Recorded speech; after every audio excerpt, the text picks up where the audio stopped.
네, 오늘 시장이 상승 출발을 했다가 살짝 좀 힘이 빠지고 있는 것 같은데 오늘 장 분위기를 어떻게 보시나요? 네, 일단 미국 증시가 이제 최근에 조정이 아직 끝나진 않았어요. 네. 그래서 다우존스 지수라든지 나스닥 그리고 S&P 지수 모두 이제 약세를 기록을 했습니다. 그럼에도 불구하고 사실 국내 증시는 오늘 초반에 좀 올라오다가 다시금 조금 이제 내려오는 그런 모습이 나오고 있는데 사실 우리가 이제 주식 투자를 할 때 이런 얘기를 많이 듣습니다. 산이 높으면 이제 높을수록 골이 깊다라는 표현이 있죠. 그런 것처럼 미국 증시 특히나 이제 다우라든지 나스닥, S&P 그 중에서도 나스닥 지수의 그 하락 변동폭이 큰 건 그만큼 나스닥 지수가 그동안 좀 많이 올라왔기 때문에 그만큼 이제 변동성에는 좀 취약한 그런 상황이다라고 보시면 좋을 것 같고요. 그렇다고 해서 사실 미국 증시가 하락으로 전환되느냐 그런 건 아닙니다. 지금까지의 흐름으로 본다고 해도 과거부터 이제 6월 달에도 이제 변동성이 있었던 시기도 있었고요. 그때도 역시 현재처럼 어느 정도의 하락 폭 자체가 컸던 그런 시기였고요. 그런 과정에서 이제 손바뀜이 좀 일어나고 있는 것 같아요. 많이 올라간 종목들은 당연히 차익 물량이 나올 수밖에 없고, 그리고 더 올라가기 위해서는 이제 새로운 종목들 쪽으로 이제 바라볼 수밖에 없습니다. 그런 과정에서 이제 가치주들 쪽으로 수급이 좀 이동하고 있는 그런 현상이고요. 이후부터 이제 여기서의 어느 정도 손바뀜이 일어나고 난 다음에 그 다음에 시장을 이끌어가는 건 저평가됐던 그 대형주들 그쪽으로 해서 시장을 좀 끌어올리지 않을까 이렇게 생각을 합니다. 그리고 국내 증시의 경우에는 미국장이 그렇게 밀림에도 불구하고 사실 국내 증시는 잘 버티고 있거든요. 근데 이 부분을 이제 보게 된다면 어제 같은 경우에 이제 국내 증시 장중에 좀 하락폭이 갑자기 나왔습니다. 사실 어제는 이제 상승 쪽으로 좀 바라보고 갈 수도 있었던 장이었는데 그럼에도 불구하고 갑작스러운 하락 변동성이 나왔던 이유는 결국 장중에 미국 선물 지수가 갑자기 흔들리면서 그러면서 이제 국내 증시도 같이 밀려 내려왔습니다. 그렇기 때문에 이런 부분은 결국은 이제 오늘 이제 새벽에 마감된 미국 증시의 선반영이라고 보시면 되겠죠. 그래서 어느 정도 국내 증시는 선반영이 된 상황이기 때문에 이런 영향이 이제 국내 초반에 지금 영향을 주진 않고 있다라고 보시면 될 것 같고요.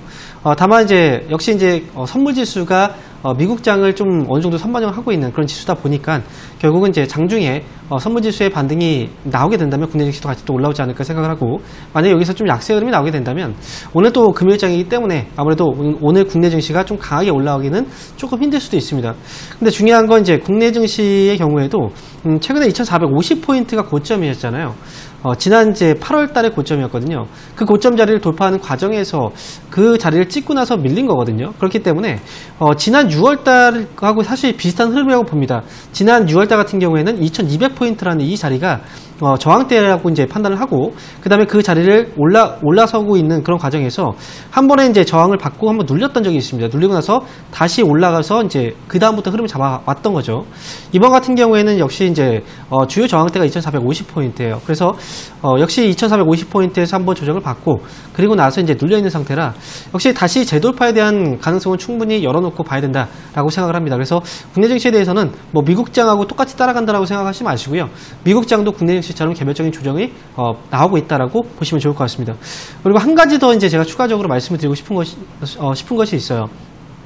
요즘에 이제 많은 분들이 이제 신용잔고에 대해서 많이 궁금해 하시고, 그 다음에 신용잔고가 너무 많이 쌓여있기 때문에 그래서 신용잔고 때문에 주가가 또 급락하는 것이 아니냐라고 생각하시는 분들이 있는데, 지금 화면에서 보시다시피 신용잔고의 현황과 지금 주가의 추이를 보고 계시거든요. 근데 초록색 선이 바로 주가고요. 그 다음에 검은색 선이 신용잔고입니다.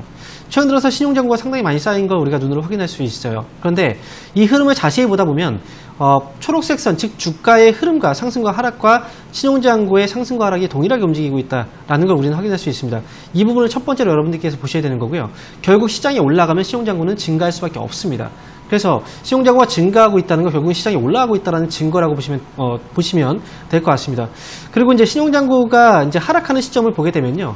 역시 신용잔고라는 게 결국 이제 빌려 쓴 돈이에요. 하지만 시장이 이제 신용잔고가 많이 쌓이게 되면은 이걸 부담을 느껴서 신용잔고를 한번 털고 간다, 뭐 이런 식의 어떤 얘기를 하시는 분들이 있는데 그런 건 없습니다. 신용잔고가 많이 쌓여서 이걸 일부러 이제 턴다, 이런 건 없습니다. 그렇기 때문에 그런 부분에 대해서도 역시 우리가 미리 걱정할 필요는 없다라고 말씀을 드리겠고요. 그리고 한 가지 더 말씀드리면 신용잔고라는 건 결국은 이제 빌려서 사용하는 돈이에요. 하지만 시장이 신용잔고 때문에 신용잔고가 떨어지면서 주가가 떨어지는 것이 아닙니다.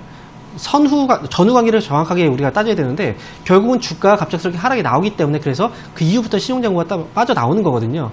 그렇기 때문에 이 부분 역시 참고하셔서 신용잔고 때문에 주가가 하락한다, 이 부분은 잘못된 것이다 라고 말씀을 드리도록 하겠습니다. 네. 네, 국내 증시는 미국 증시와는 달리 그래도 양호한 흐름을 보이고 있습니다. 코스피 지수 2,450포인트에서 저항을 받고 있는데 2,450포인트 재돌파 여부 잘 확인해 보시면 좋을 것 같고요.